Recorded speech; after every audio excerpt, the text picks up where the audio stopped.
안녕하세요. 오늘은 스토너랑 그다음에 라플라스의 마녀 이 두 책에 대해서 리뷰를 해보겠는데요. 이 책 두 권을 산지 얼마 안 됐잖아요.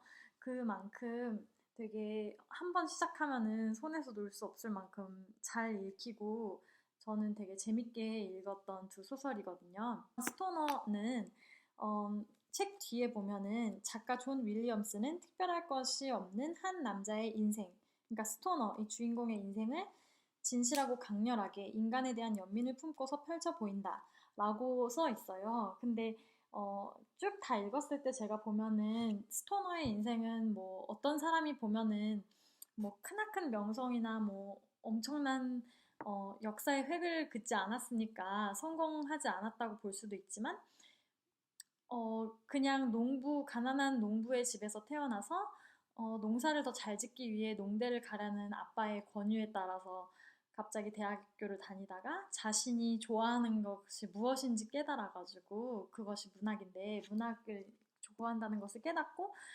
거기에 대해서 공부를 하고 하나하나 해 나가면서 박사, 시간 강사, 뭐 한 스텝 한 스텝 밟아 나가다가 나중에 결국에 교수가 돼서 정말 자기 일에 열정을 갖고 학생들을 되게 진실하게 가르치거든요. 근데 제 생각에는 이만큼 자수성가한 사람이 드물지 않나 싶어요. 그리고 모르겠어요. 다른 나라 사람들은 그냥 평범하게 사는 거라는 것에 대한 생각이 진짜 공부도 안 하고 뭐, 뭐 어떤지 모르겠지만 그냥 어떤 점에 있어서 한국 사람들은 이런 식으로 사는 삶을 굉장히 성공했다고 생각하잖아요. 굉장히 가난했었던 사람이 나중에는 좋은 집도 갖게 되고, 뭐, 빚이 있었지만, 뭐, 그렇거든요. 그래서 제 생각에는 이 사람이 약간 좀 뭐랄까, 자기가 자신을 모르고 자기의 감정이나 그런 걸 표현하지 못하기 때문에, 그리고 또 가난한 부모님에 대한 그런 마음 아픈 생각, 그다음에 자기 학문에 대한 배움이 조금 늦었다는 자기에 대한 약간 좀 음, 불신 이런 것들이 모여져 가지고 좀 조용한 성격을 만들었지만 결국에 스토너는 되게 성공한 사람이 아닌가 싶어요.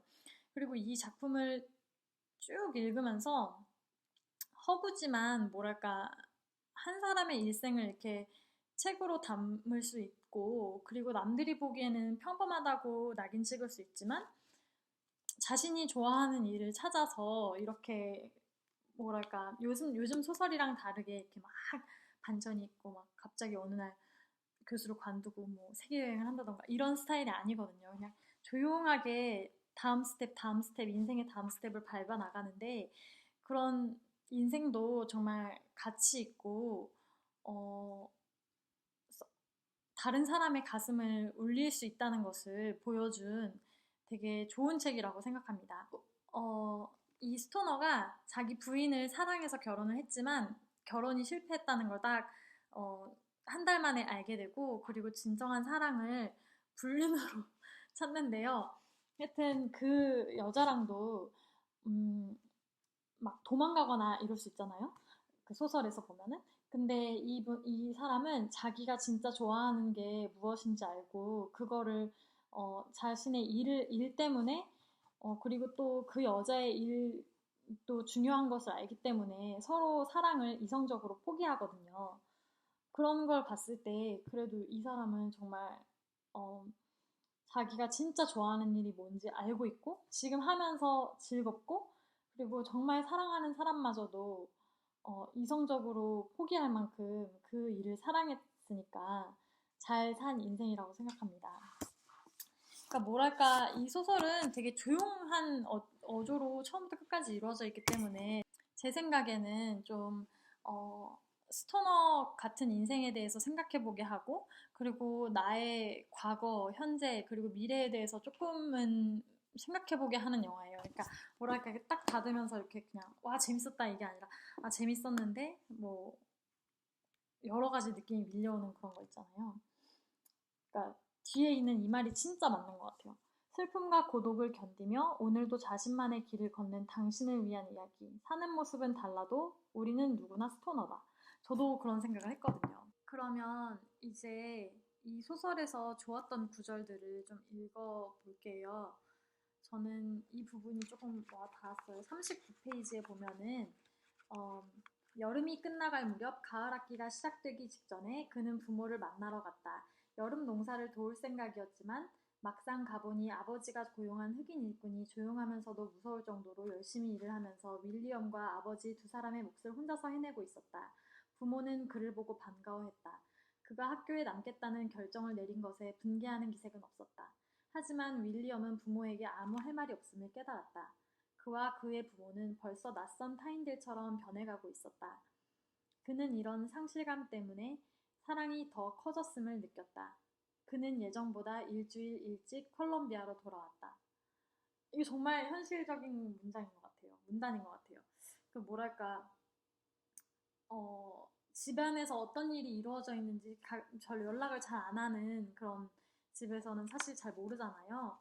그래서 어머 안녕 바니야.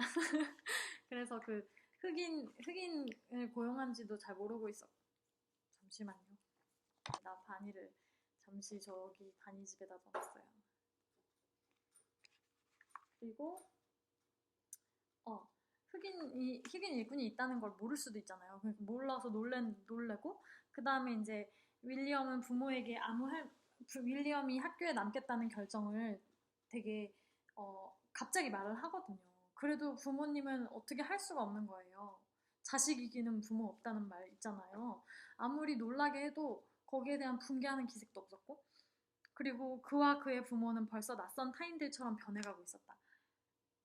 그렇잖아요. 우리 주변에 있는 사람이 정말 내 지인이고, 뭐, 가족이고, 그런 때가 많잖아요. 갑자기 정말 굉장히 오랜만에 한 번 부모님을 만나보면은 타인보다 못할 때도 있잖아요. 그리고 그는 이런 상실감 때문에 사랑이 더 커졌음을 느꼈다. 마음이 짠한 구절인 것 같아요. 되게 좋았어요. 272쪽에 이제 나이 43세 윌리엄 스토너는 다른 사람들이 훨씬 더 어린 나이에 이미 배운 것을 배웠다. 첫사랑이 곧 마지막 사랑은 아니며 사랑은 종착역이 아니라 사람들이 서로를 알아가는 과정이라는 것. 되게 어떻게 보면 평범한 문단일 수 있지만 그 사랑이 종착역이 아니라 뭐 결혼이 종착역이 아니라 이런 식의 문장은 많잖아요. 근데 사랑이라는 것을 느끼는 게 사랑의 종착역이 아니라 사랑을 통해서 서로를 알아가는 게 진짜 사랑이다. 되게 좋은 말인 것 같았어요.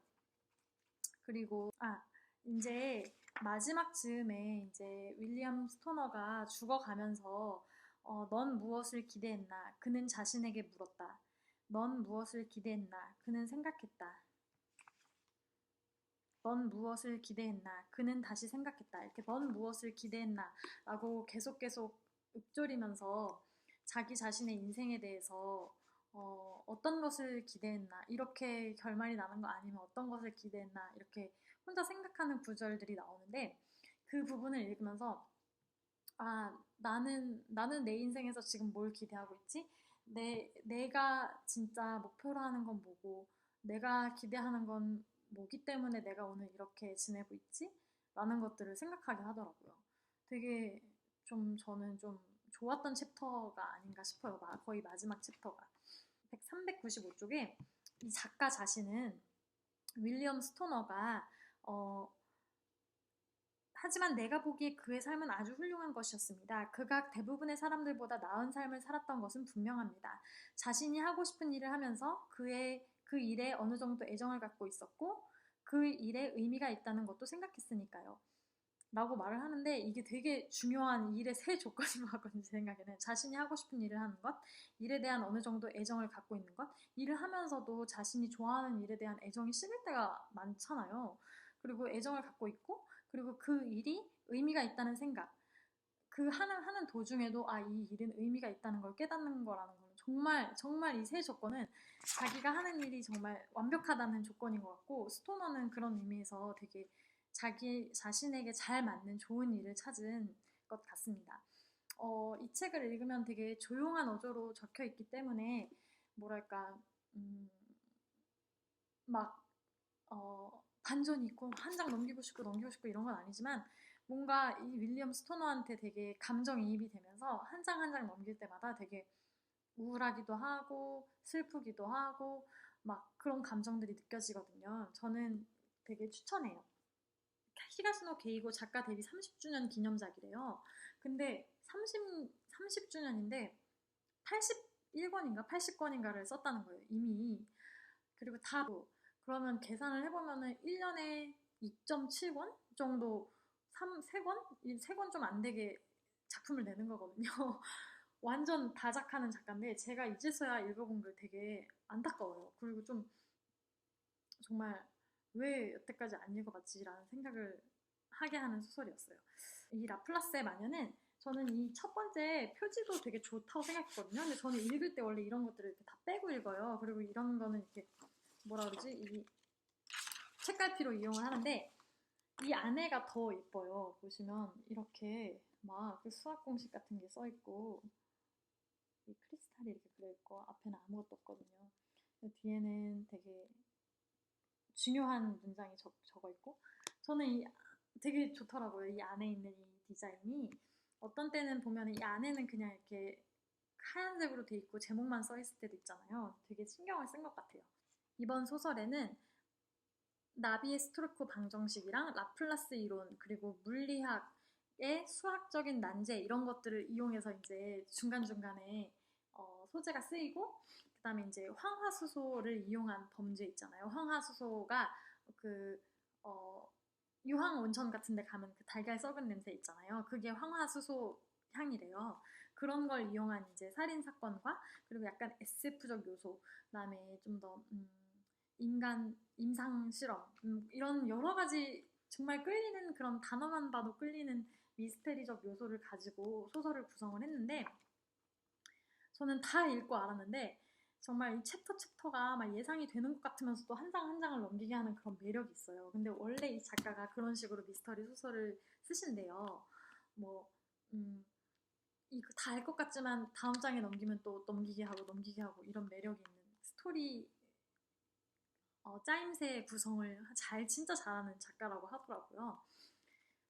라플라스라는 것이 실존 인물인데 그 우주의 물리 법칙을 안다면 과거와 현재를 해석할 수 있고 그리고 또 미래마저도 예측할 수 있다는 그런 내용의 가설을 발표한 과학자인데 근세 과학자인데 이게 되게 굉장히 이 안에서는 중요한 띠이거든요. 주제거든요.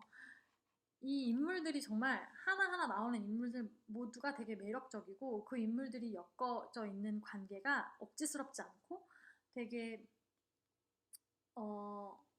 읽으면서 심심하지가 않아요. 하지만 근데 단점은 뭐냐면 제가 되게 슬럼프를 극복할 때 잘 읽는 느낌의 소설이긴 한데 그 대신에 좀 약간 막 스토너처럼 그렇게 막 여러 가지 생각을 하게 하고 이렇게 덮으면서 아 진짜 좋은 책이었다 이런 생각보다는 아 이거 진짜 재밌었다. 되게 영화 한 편을 본 것 같다. 내 앞에서 여러 가지가 일어난 것 같다. 이런 느낌을 주는 소설이에요. 되게 가볍고 쉽게 읽을 수 있고 좋은 것 같은데 여러 가지 글들에서 읽어본 거 보니까 라플라스의 마녀도 이 분의 여러 가지 소설 형식이나 뭐 문체, 뭐 스토리 짜임새 방식, 뭐 미스터리의 요소들, 뭐 여러 거 이것저것을 집대성한 작품이라고는 하긴 하는데 정점이 뭐 용의자 X라는 소설이었대요. 용의자 X라는 영화가 있다는 걸 들었고 그다음에 한국 영화도 그 리메이크작으로 나온 걸로 알고 있거든요. 다음번에는 이분의 나미야 자파점이랑 그다음에 용의자 X를 읽어보면은 조금 더 이분에 대해서 이 작가분 히가시노 게이고에 대해서 이해할 수 있지 않을까 싶습니다. 되게 쉽게 잘 읽히고요. 뭐랄까 기차 타고 여행 갈 때나 아니면은 주말에 조용히 커피 마시거나 뭐 음악 들으면서 커피숍에서 시간 있을 때 읽으시면 되게 흥미롭게 읽으실 수 있는 소설 같습니다. 그래서 오늘 2권 이렇게 스토너랑 그 라플라스의 마녀를 리뷰를 했고요. 다음번에는 아마 철학책 한 권이랑 그다음에 빌 게이츠가 추천한 인간의 품격이라는 책을 주문을 했거든요. 언박싱 동영상이랑 책이 어떻게 생겼는지에 대해서 말씀드릴게요. 그럼 안녕.